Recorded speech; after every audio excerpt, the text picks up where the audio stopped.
What's up, everybody out there in the world? You tune in to Broke Conversations, and this is OG Odie. And today I'm gonna be going over probably one of the most influential albums that I've ever come across and experienced. This album that I'm about to review is real near and dear to my heart because it helped me break out of my depression and it helped me identify, my issues and what I couldn't understand or what I thought I couldn't understand at the time. Today I'm going to be reviewing J. Cole's album, his last solo album, KOD. All right.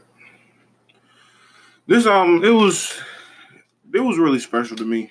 It really was. It around the time that it came out, I had fallen deep into depression. I didn't want to do anything. I didn't enjoy the things that I used to enjoy. I used to enjoy going out in nature, going on walks, going on runs, hooping and all that. And I noticed that it gradually changed and I turned to weed. And I know you can't physically get addicted to weed, but I know that you can create an unhealthy habit towards anything, no matter if it's a drug or whatever. But around that time last year, 2018, that's when the album came out. It was really dark, and it was really dark for me. I was and I still struggle with this issue today.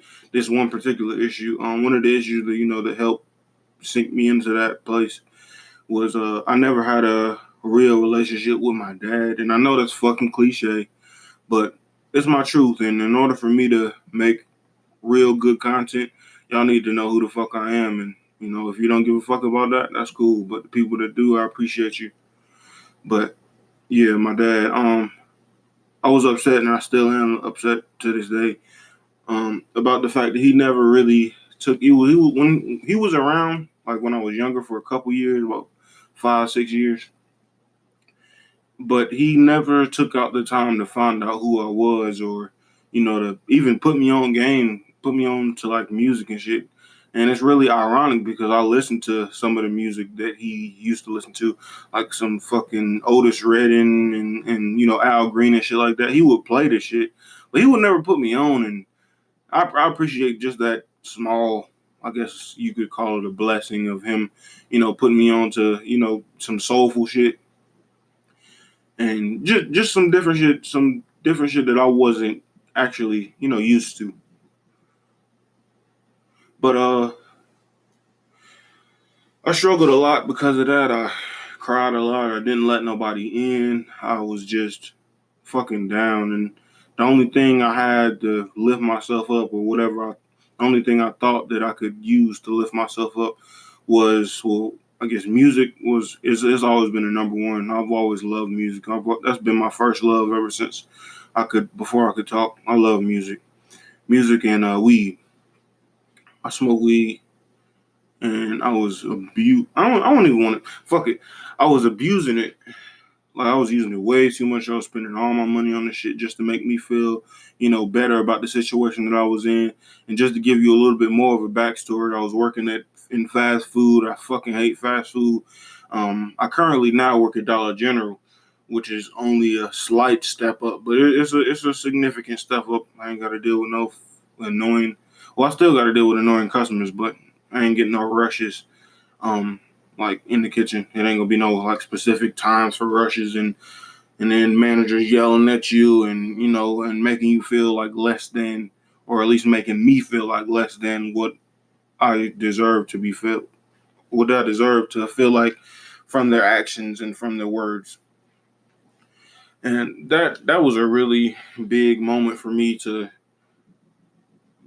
leave that place and leave fast food, and I will never apply to another fast food job in my life. I'd rather get it any other way, man. I'm not doing that. But let me stay on track. I know the first Kanye interview was real scatterbrained. I was going from point to point. I want to make this real, concise and real straight to the point. This is probably gonna be the one, or this is the only one podcast that I'm doing right now off the top of my head. I ain't do no research for it except for listen to the KOD album. But I've had plenty time to listen to the KLD album and watch how the rap game of my generation and just the rap game period of any age, I watch how they've reacted to it, and it's either you love it or you hate it. There's no in between. I haven't heard many or if any in between, reviews on the album. I really love it because of. Let me just. I love the fact that on the song "Friends" off the KLD album, he was really addressing like drug issues and the same shit I just expressed to you. Just obviously in a smaller amount of time. He was talking about how it seemed like he was talking to somebody specific in his life, but he was addressing everybody.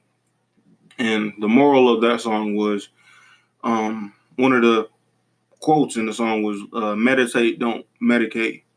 And honestly, that one song, it really changed my viewpoint on how I was living my life and what I wanted to be. I don't want to be a fucking addict. I don't want to fucking depend on weed or a person or anybody to make myself feel better. And that really empowered me to start actually meditating. And I don't do it like every day I just do it when feel like I'm really anxious and I'm really stressed out and I'm just, stressed over something that I can't control. And what I do is I turn on some hip hop fucking instrumentals or some fucking jazz instrumentals and I just listen to it and just thoughts they just come in my mind, the shit that I'm worried about, shit that I'm not really worried about right now, shit that's in the back of my mind.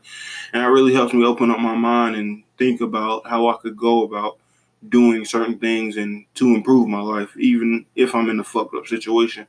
And that and the song Window Pane, that had to be the biggest inspirations and those two songs that had the biggest effect on me and who I am and who I'm turning in to be who I'm turning into, as I continue on this journey to find myself. And I feel like without giving you all that information, why would you even give a fuck about me and my opinions on shit unless you agree or disagree and you want to have a conversation or argument? I don't know why it took so long to open up and really tell y'all the things that go on in my life. And this is all new to me. This podcast and shit, this is new to me. And I know I'm thinking out loud and I'm kind of getting off topic, but let me get back to the track list. Like I said, Friends, it really, sheds light. And even after it's probably been over a year since he dropped the album. Even after then, we still see the effects of the truth in his words. Just like fucking Juice WRLD just recently passed. He had a seizure. I'm pretty sure he was on drugs. He overdosed. It's been countless others. Speaker knockers. It's been countless others that's died, and they were crying out for help in their music, and also at the same time glorifying their drug usage and shit. And that's something I don't believe I don't think this is gonna change. I think maybe for a few people, maybe a little handful of people out of the whole entire consumer base of rap music, I think they'll hold on to it and they'll understand that it's not a fucking game, taking all these Xans, taking all these drugs, or trying to numb pain with drugs. At the end of the day, it's gonna fuck you up and it's gonna, take you away from your loved ones. And that's fucking everything. Your loved ones are fucking everything. Without your loved ones, you have fewer and fewer reasons to live. And sometimes we need help when we're at our lowest. Even if your lowest as a rapper is you making a hit song about your issues, just like fucking Juice WRLD did on what's that? Lucid Dreams. I mean, he was calling out for help, man, and it's really sad. The rap game and consumers, we just eat it up. We just eat it up, man. We eat up the content. We love this shit. Yeah, I'm sad too, and I feel like my generation is full of people that really don't have mental health issues, and I'm not talking about Jews. I'm talking about just people in general. I feel like people, they just do that just to get sympathy from other people, especially on social media. When they say, "Oh, I'm taking a break from social media, I can't handle this," you don't have to do that. All you have to do is fucking turn off the app, log out, disable your account, and come back whenever you feel like it. You're just putting your business out there so other people can judge you and, I guess, sympathize with you. That's how I feel when people do that. They put their big issues on social media and shit like that. I'm no different. I used to be the same way. I used to subliminally talk shit about other people, and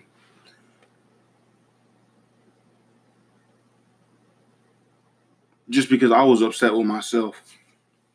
But since then, I've learned to cope with my issues in an adult fashion instead of that fucking childicity of doing that fake sub shit. But anyway, let me. Uh, Another track I want to point out is ATM. It's a cool record. It's a cool record, but Cole dropped jewels on every single song on this album. And I ain't gonna lie, at first my initial feelings about it were I didn't like it.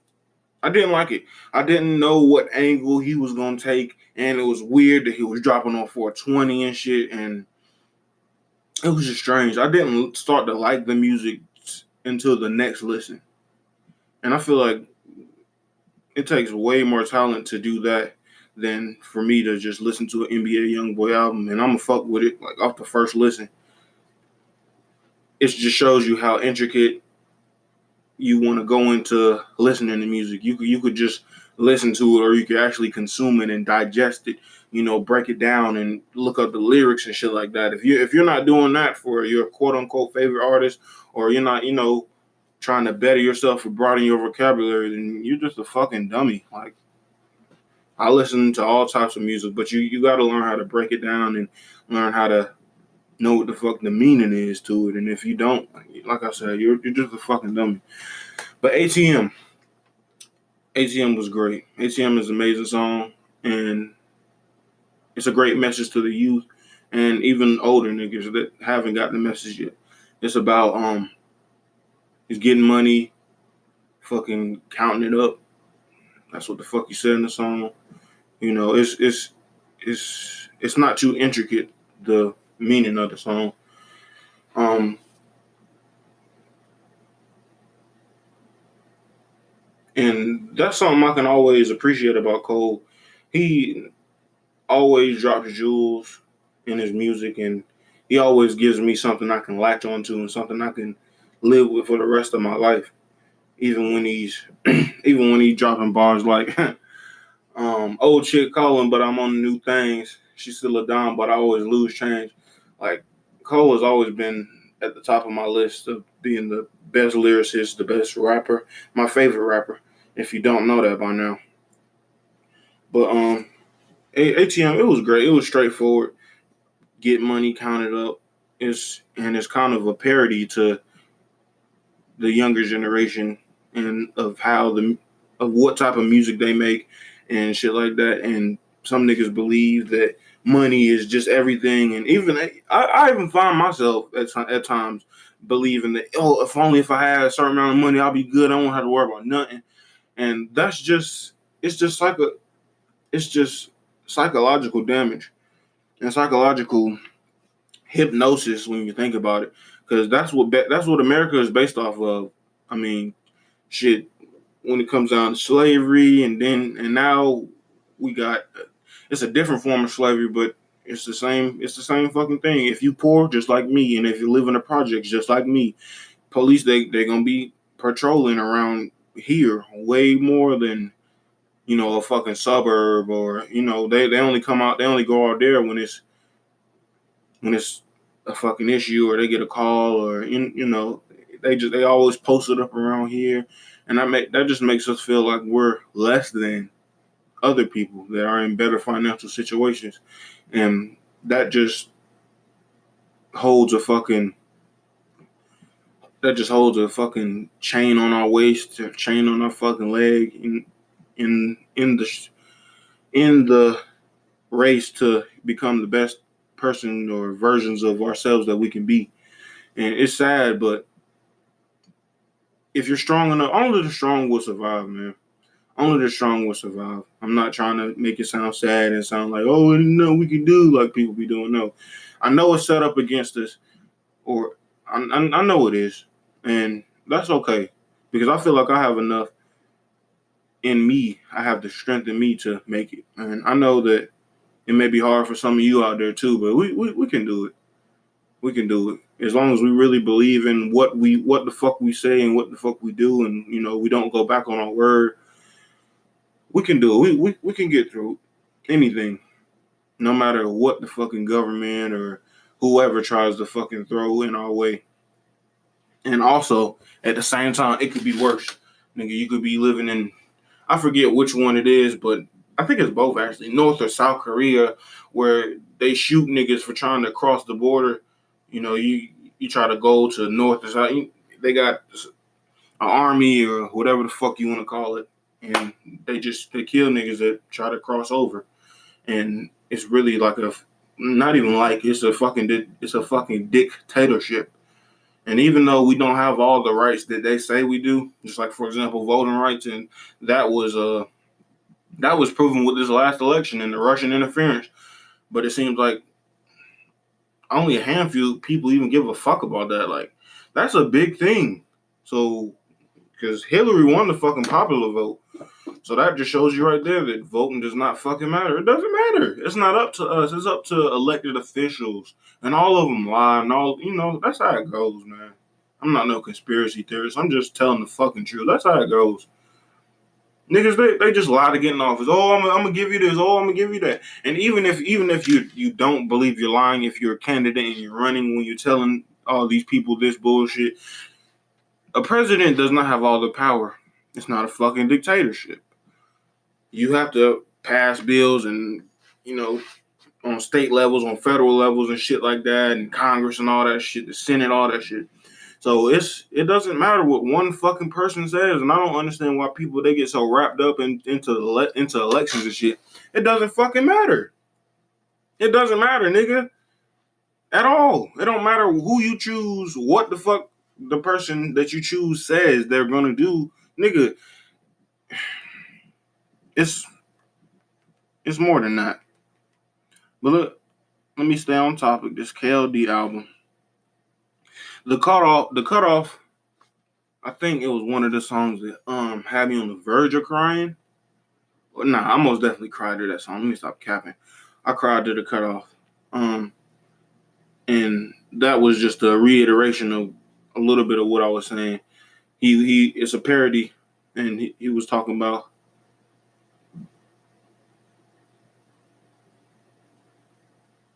indulging in drugs to heal pain. I know heaven is a mindset. I've been a couple times stuck in my ways, but I keep on falling down. Like, that's just a couple bars from it. And it's really deep. And I don't believe you can listen or like KLD without looking within yourself. And this is this is the first album I've ever listened to that actually made me look into my own soul, look into my own actions, look into my own brain, and think, am I what he's fucking portraying in his music? And at the time I was. I'm not gonna say I'm 100% changed now, but I'm not depressed right now. And even though I do smoke avidly, I feel like I don't need it, but I do want it. I do want to smoke. And I feel like that was a great thing for me to turn to, because shit, I could have turned to alcohol, and I'm really blessed to have, I guess, took the quote unquote lesser of the two evils, because shit, I could have been on Xans or whatever, but I chose, weed, because I feel like I have a spiritual, I feel like I have a spiritual connection with weed. I know that may sound weird or whatever, but I feel like I do, man. I do. I love it, and it really taps me into my emotion.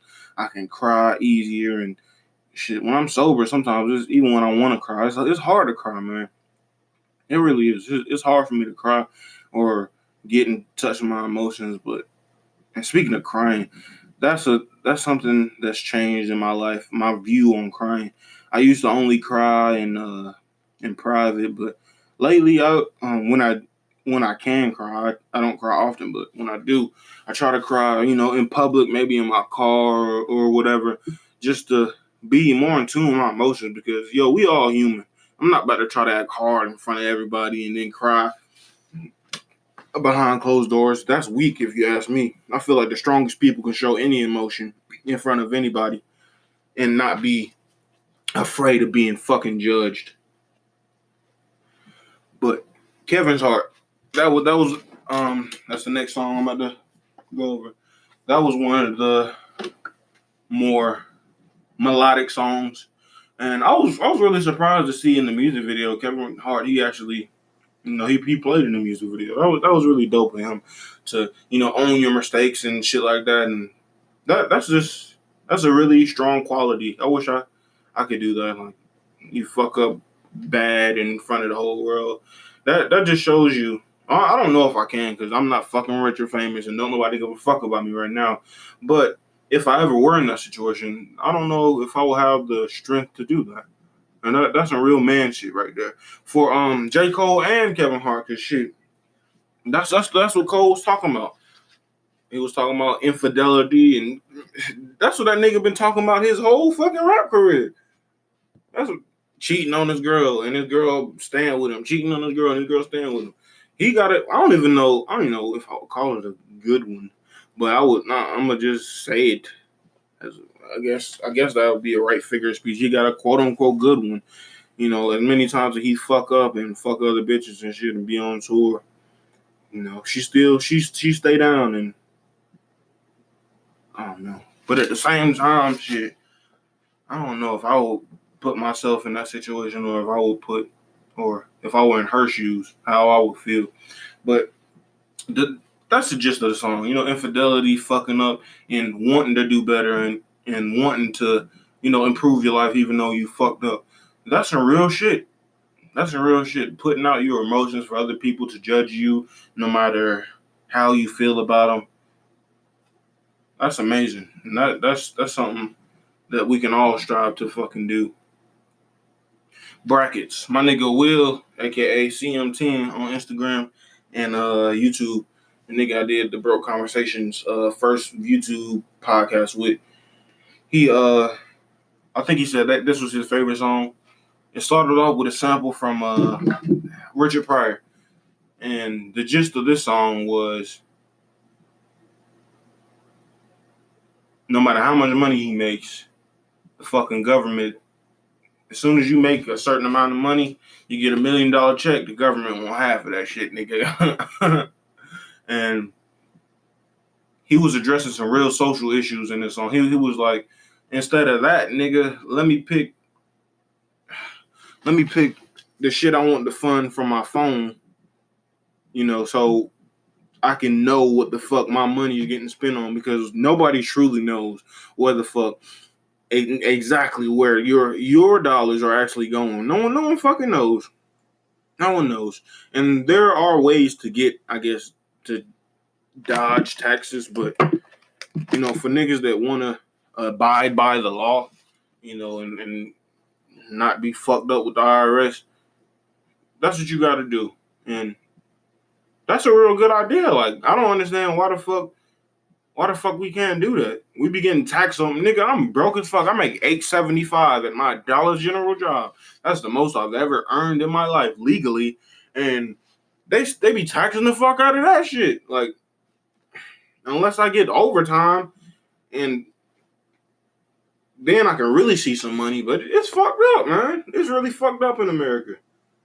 The cost of living, it's not that high, I guess, in North Carolina where I'm at right now, but it's fucked up. It's a fucked up situation. Like, niggas, you don't even know where your money is going, and then we turn on the news, you see the military spending trillions of dollars. You know what I'm saying? I was watching a Trump speech a little while ago, and I'm not a Trump supporter, but I do want to be well informed. I just want to get that out there just in case y'all got it fucked up. and he was talking about how much they were spending trillions of dollars and shit like that on the U.S. military, and he cut off. Am I tripping, or was it the Ukraine? He cut off one country from he cut off their money supply from the U.S. while they were trying to come to. He's basically doing that just to persuade them to do what we want. Well, do what he wants as a figurehead in the government, and it's just crazy how we got so many social LGBTQ programs and and countless others, not just that, but we can't come up with a system that distributes all the money evenly for taxes. That would be amazing, and that would make me feel proud to be quote unquote an American, even though I know I'm not. And well, I guess American doesn't have a fucking certain look, but I don't feel like I'm an American. I don't feel like I have the same rights as some other Americans. That's why I say that. But 1985, I'm gonna be short with this one because this shit was played a lot. This was fucking hit. I hate hits. I hate listening to hits after they've been oversaturated in the market. 1985, he was speaking to young rap niggas and saying that your fans are gonna fucking go away when you don't have substance in your music. But that's cap when you think about it, nigga. You did a song with one of the niggas that this shit applies to. Two niggas actually on the song "The London," Travis Scott and Young Thug. They are two prime examples of nigga of the reason why you're wrong. Like I don't know. I feel like that was just. I feel like he made that shit just out of frustration with how simple and how diluted the rap game is now. But no, nigga, you can make a career. I feel like you can make a lifelong career too out of this mumble rap shit. Young Thug been in the game. He's a fucking young OG. Young Thug is an OG. No matter who, nah. That Young Thug is an OG, and he's not the only one. It's niggas like fucking 2 Chainz, but I don't think he would fall in the mumble rap category. And I need to let me think of somebody else besides Young Thug. I always bring him up.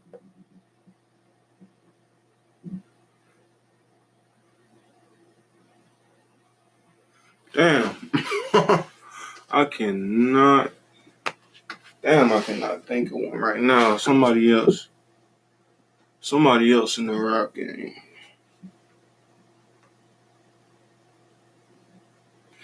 Shit, I don't know. I know it's a group of them though, and it will be. I would like to have a fucking time machine to blast 10 years in the future to see where Young Thug is, but I don't see Young Thug losing fans because he continues to make the music he makes. I disagree with 1985, and so did YBN Cordae. If you listen to that, he had a rebuttal on the same beat, same 1985 beat. It's called "Old Niggas."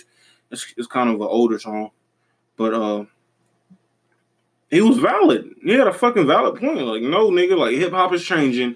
Everybody don't have to be fucking lyrical in their music, and that's cool. We love you. We love it. We love it. We need diversity.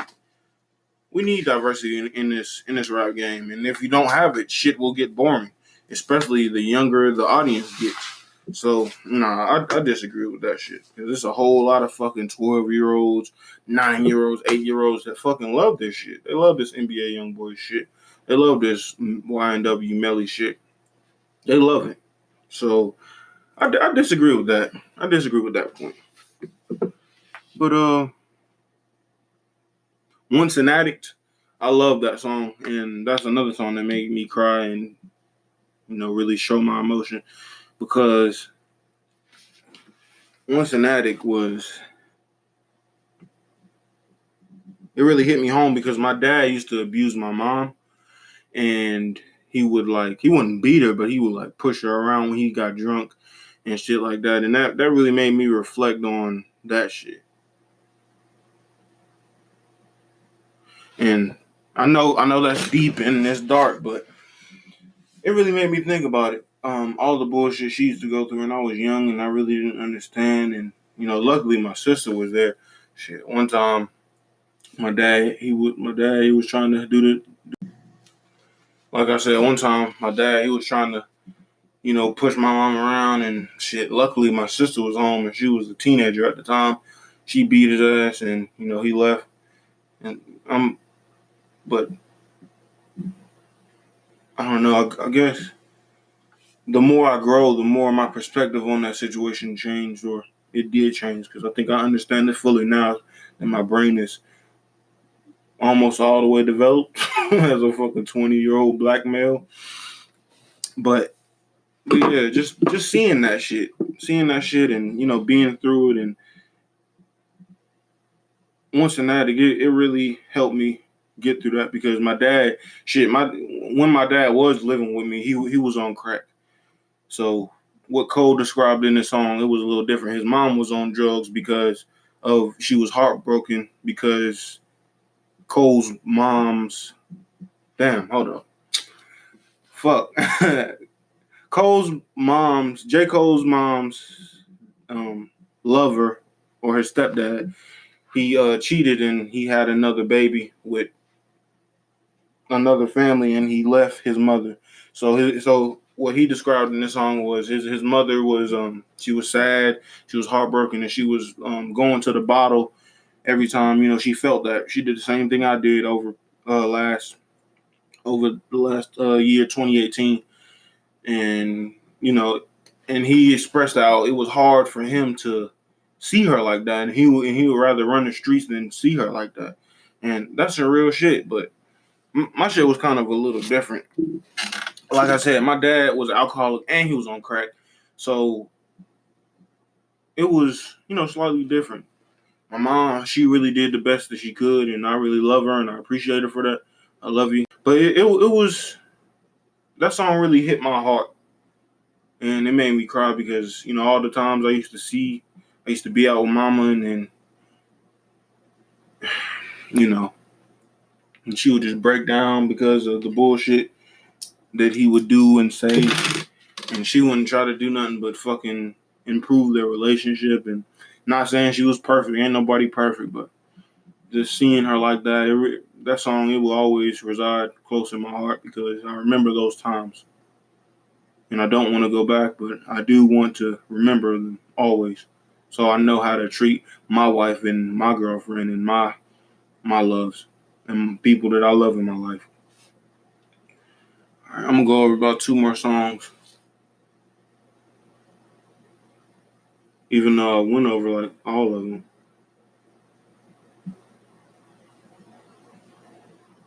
I low-key went over all of them.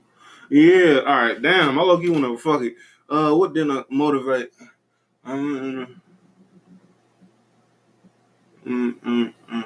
Yeah, nah. Yeah, that's basically all of them. I basically just explained. Yeah, that's basically all of them. But yeah, man, I really felt like it was time for me to break out of my, not break out of my, I guess, comfort zone, and really tell y'all like what's up, like give y'all a little insight on who I am. And cause shit, how the fuck you gonna be a fan of somebody or a fan of a podcast that you don't even know the nigga? And I do, and I'm young. I'm fucking 20 years old. I still got some growing to go, but I've had my share of trials and tribulations, and that what I just told y'all. That's not it. That's not the extent to it. But if you still listening this long, or I really appreciate you fucking with me, and give me some advice on who you think I should do next, and share my shit on Spotify. Right now it's only on Spotify because that's the only thing that's on right now. But I will be working in the future to put it on all types of social networks. And I need to make me a fucking Twitter account and all that shit for my Bro Conversations podcast if I really want it to be successful. But for right now, I'm gonna just do what I do. Try to give y'all the best content. Only the shit that I'm passionate about. Just like that first, if you haven't already listened to it, the Kanye interview and the Bro Conversations episode number 1 on YouTube. There's, I think, 2 videos to that because I think it got cut. Yeah, there should be 2 videos. I think it got cut off short. But yeah, go fuck with that. Go follow my nigga CM10. And thank you for listening. And thank you for allowing me to get my shit off and allowing for me to be a part of your lives, even if it was for a couple minutes out of the day. Anyway, I love y'all. I appreciate y'all. This has been Broke Conversations, and you listening to OG Odie. Peace.